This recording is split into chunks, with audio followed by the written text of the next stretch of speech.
All right, good morning, everyone. I'm going to go ahead and get started. Welcome to the Community Eligibility Provision webinar.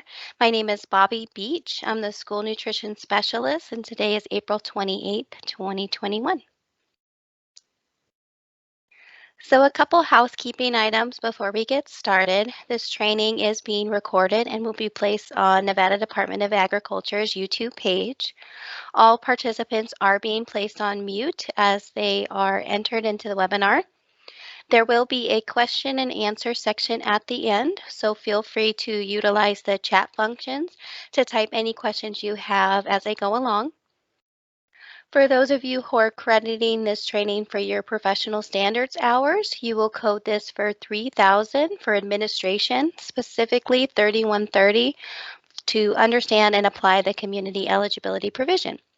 And this will equate to about 45 minutes of creditable training.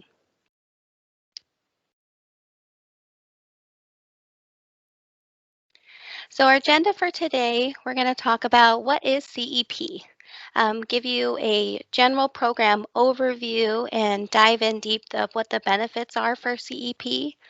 We'll discuss how the CEP program works in regards to claiming percentages and applying those percentages to the meals served over the month. We will also talk about how CEP plays into the nationwide waivers that were just released for the 21-22 school year. I will discuss the reimbursement under CEP and how to apply.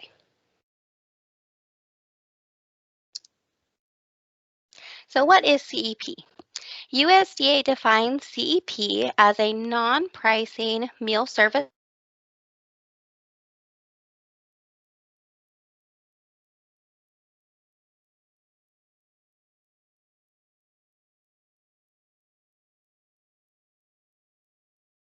poverty schools. Oh, sorry about that. Looks like we had some technical difficulties. Um, Let me start over here. The CEP allows the nation's highest poverty schools and districts to serve breakfast and lunch at no cost to all enrolled students without collecting household applications. So an overview of CEP. To be eligible to apply for the CEP program, any school or group of schools in an identified, that has an identified student percentage of 40% or higher is eligible to apply. This is a voluntary decision on behalf of the School Food Authority. You will be receiving some eligibility letters, but it's up to your best interest if it works for your school and your students to elect the program.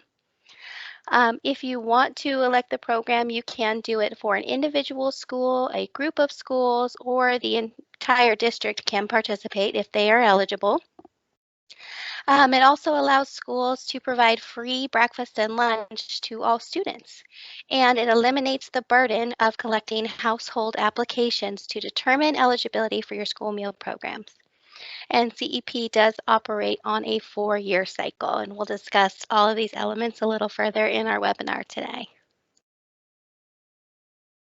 So a bit of history and facts about the CEP program in Nevada.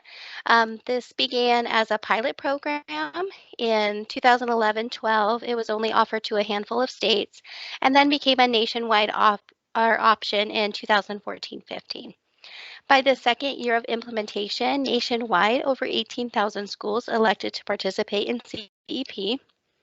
And then for Nevada, as of this current school year, we do have 401 CEP school sites, and this includes 4 districts that participate CEP district-wide, meaning every school site in their district operates CEP. So now I want to go into the benefits of the CEP program, and it is really threefold. First, it benefits the students. So the students get to enjoy a free, nutritious breakfast and lunch every single school day.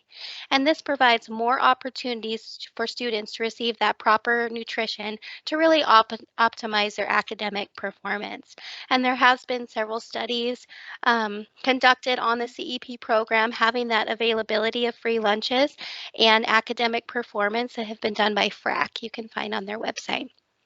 It also eliminates the stigma with free meals. If everyone can receive a free meal, there's no stigma associated with it.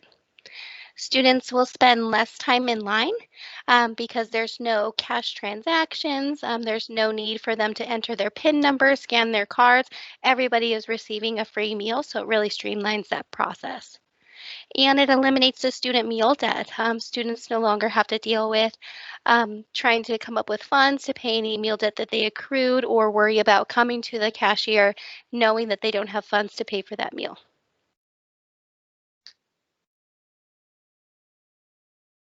So next, CEP is going to benefit your families.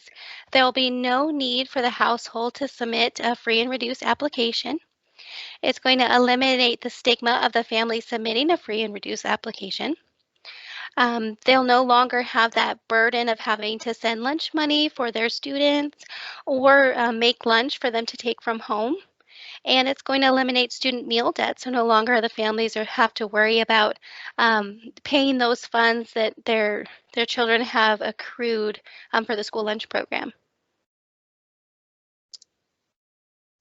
And lastly, CEP benefits your administration of the program.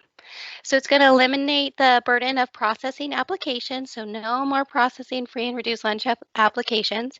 You will not have to conduct verification.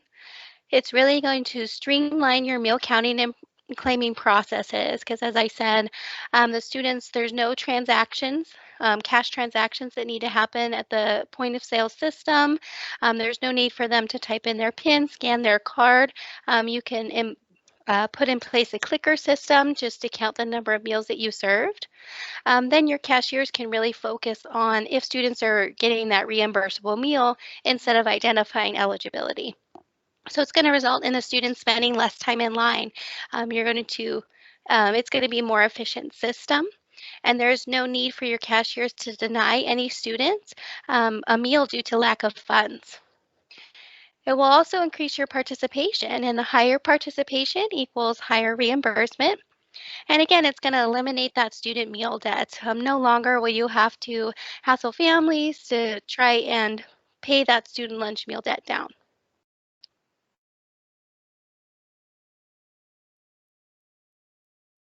So now I want to talk about the eligibility requirements. And this applies to a school, group of schools, or the entire school district. Any schools that are participating have to both offer both lunch and breakfast. They have to be in good standing with the Nevada Department of Agriculture.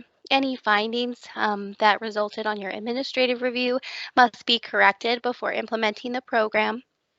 And they have to have an identified student percentage of 40% or more. And your identified student percentage is a percentage of your students, of all your enrolled students that are directly certified for free meals, which we'll discuss a little further later. This is typically as of April 1st each school year, you have to establish your CEP eligibility, but USDA has released flexibility for this school year. And now the school food authorities, your SFAs, have the option to choose their direct certification data anywhere from July 1st, 2020 through June 15th, 2021 to really maximize their direct certification rate, their ISPs for their schools.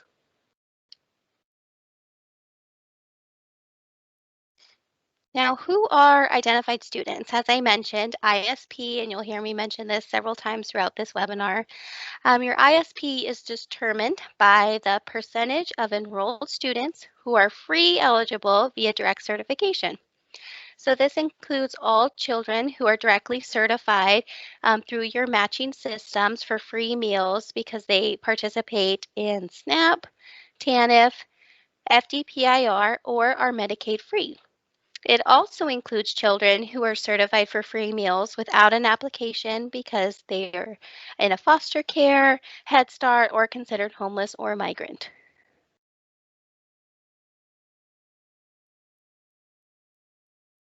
So now I want to talk about CEP claiming percentages. Although all the students at a CEP school site are served a free breakfast and lunch, only a percent of those meals can be claimed at the free rate, and the remaining are claimed at the paid rate. And your free claiming percentages are based on your ISP. And this would be either an individual ISP or a group if you decide, and it will be multiplied by the USDA multiplication factor of 1.6. So here's an example. Nevada Elementary, we're going to say, has an ISP of 43.5, meaning 43.5% of all their enrolled students are eligible for free meals via direct certification. So we're going to take the 43.5, the current ISP, multiply it by the 1.6, the USDA multiplication factor, which equates to 69.6% of all meals that are served over the month can be claimed at the free rate. Now for the paid claiming percentage, we're going to take 100% minus your free claiming percentage, which we just calculated, the 69.6, which means that 30.4 of all meals served will be claimed at the paid rate.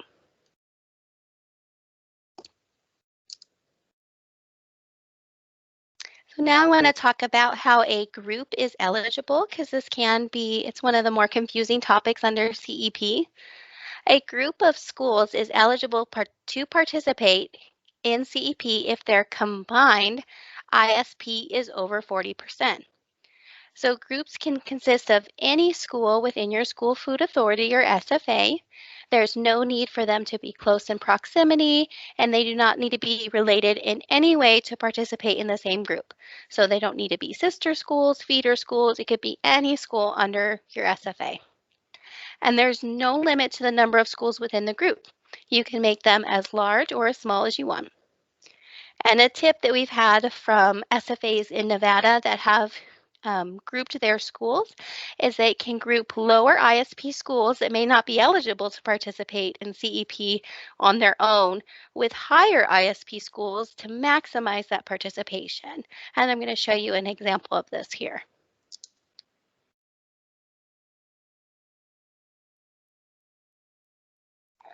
So we're going to say Smith Elementary has an ISP of 36.97%. As you can see here, they would not be eligible to participate individually because their ISP is below that 40%. However, Davidson Middle School's ISP is 75%.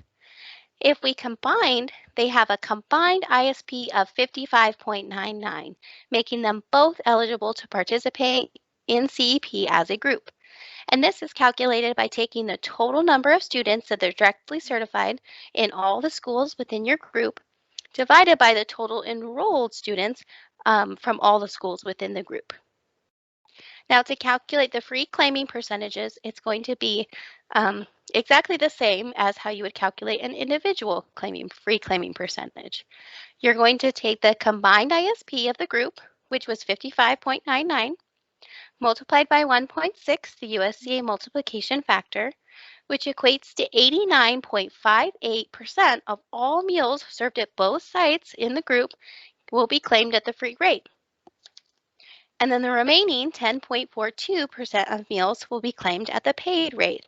So by combining these two schools with Smith Elementary with Davidson, they were able to maximize their participation.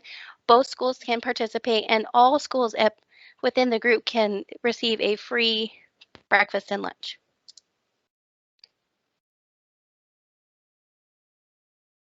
So some examples throughout Nevada. Nye County School District is operating CEP district-wide, meaning all schools under Nye County School District are operating CEP. And they are grouping all 24 sites under one group. And they do this to maximize their participation. There are several school sites that fall below that 40%, but by combining all 24 sites, they're able to serve all schools, have all schools eat for free, get a free breakfast and lunch by using the group method. Now, Lyon County School District, only 4 of their schools have elected to do CEP, and they have 2 schools that participate individually and 2 schools that participate in one group. Clark County School District has 290 CEP schools, 96 schools participate in groups. They have 48 groups, 48 groups of two, and 194 schools participate individually. So as you can see here from these examples, there's no limit to the way that you can combine and operate CEP. It's truly whatever works best for your school district or your school food authority. You can have all schools participate individually, all in a group. Once you elect one, it doesn't lock you into only serving groups or individual school sites. You can really mix and match to really maximize the participation at your school district.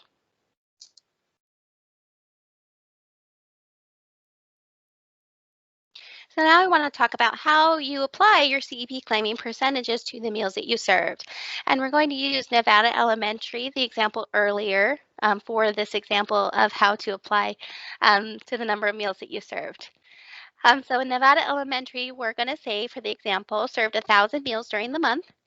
They will take that 1,000 meals and multiply it by their free claiming percentage, which was 69.6. So they can claim 696 meals at the free rate, and they're going to claim the remainder at the paid rate, which would be 304. And all standard rounding rules apply. Above 5, you're going to round up, and below 5, round down.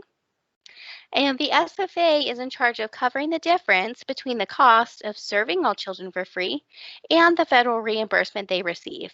And they must cover this with non-federal funds.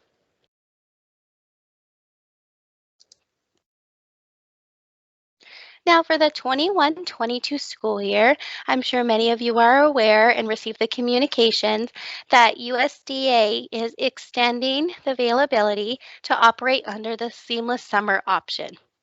Now, under the seamless summer option, all schools within your SFA can serve breakfast and lunch free of charge. And although this flexibility has been extended, we are highly encouraging our SFAs to still elect CEP. We have been noticing that the direct certification rates have been much higher this year, which is resulting in higher ISPs. And so we want everyone to kind of take advantage of these high ISP rates and lock in the universal free option under CEP for the next 4 years.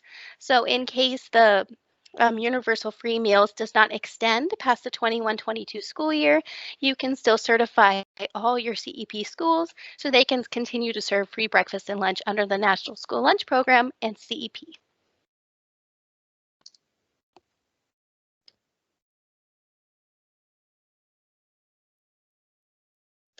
So there's some important dates that I want to make aware of. First, the data that you use to calculate your identified student percentage.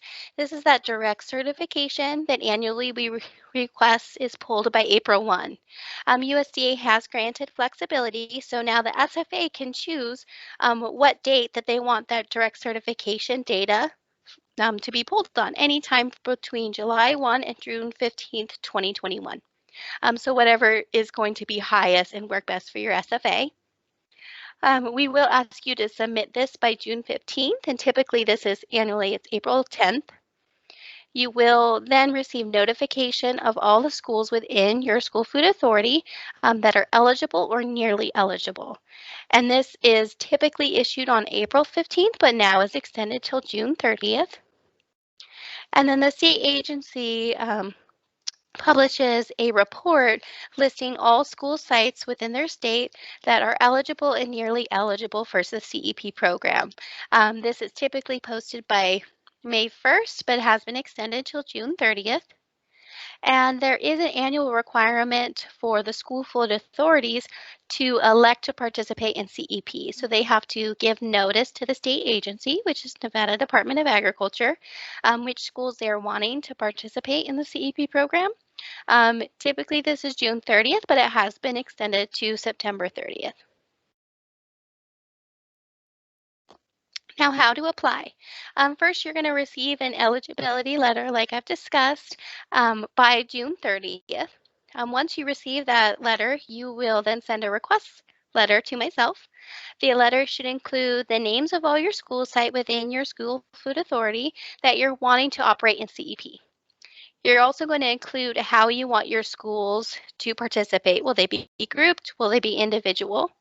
You will include the ISPs for all the schools that you're wanting to participate, and you must send the letter by September 30th.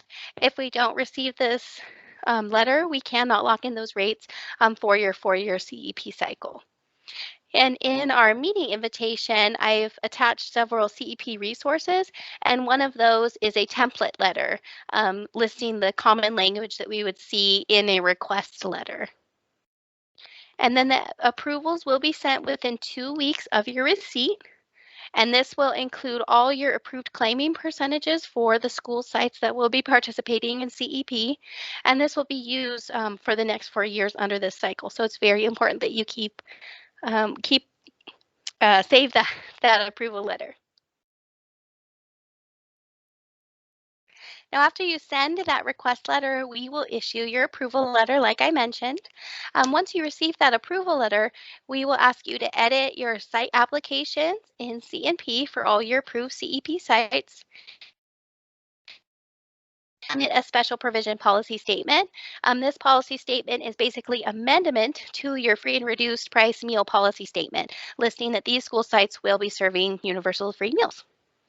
And then you're going to let all your families know that of the participating school sites and let them know that all enrolled children are eligible to receive free breakfast and lunch under CEP without having to submit an FRL application.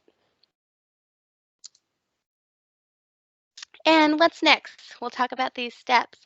You're going to submit your direct certification data to NDA, that would be myself, by June 15th, 2021. And this is, you can submit it anytime prior, but this would be the last date we were accepting your submissions. Even if your SFA does not have any eligible schools, you're still required to submit this data. You will look for your CEP school site eligibility letter, and those will arrive at the latest by June 30th, 2021. I am processing them as soon as I receive your direct certification data, it's going to be very common that you'll see that prior to June 30th. And then once you receive that eligibility letter, it's important to talk with your administration, your fiscal, and your program staff to see if CEP is really the right program for you. You'll want to consider any increased cost that will incur because you're serving more meals, any labor that you might need to add. You're serving all meals for free isn't going to be financially viable for your school site. You'll want to consider any potential reimbursement under the CEP program, and then what staffing equipment you need to handle this increased participation.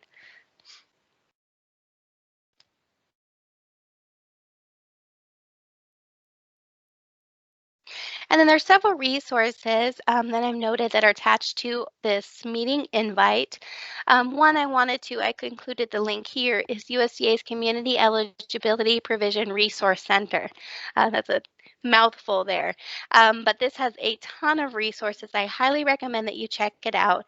There's lots of program facts. All the recorded webinars are on here, and it's really going to be your go-to stop for all information about CEP.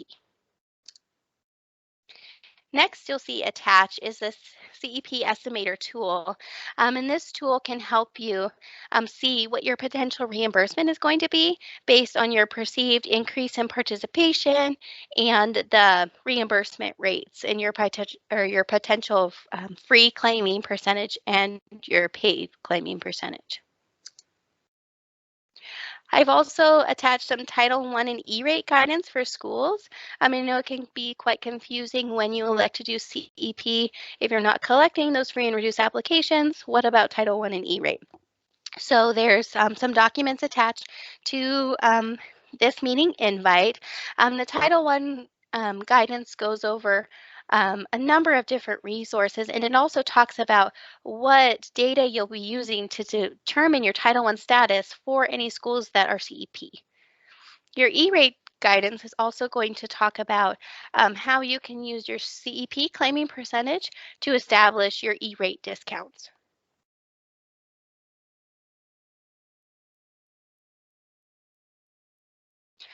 All right, that was about it. I'm going to open it up to questions now.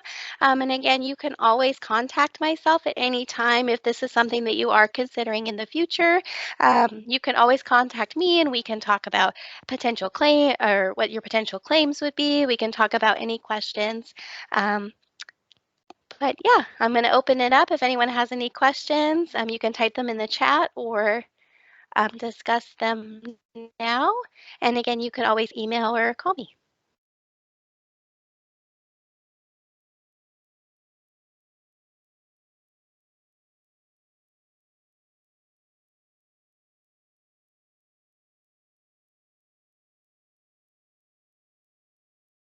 All right, I'm not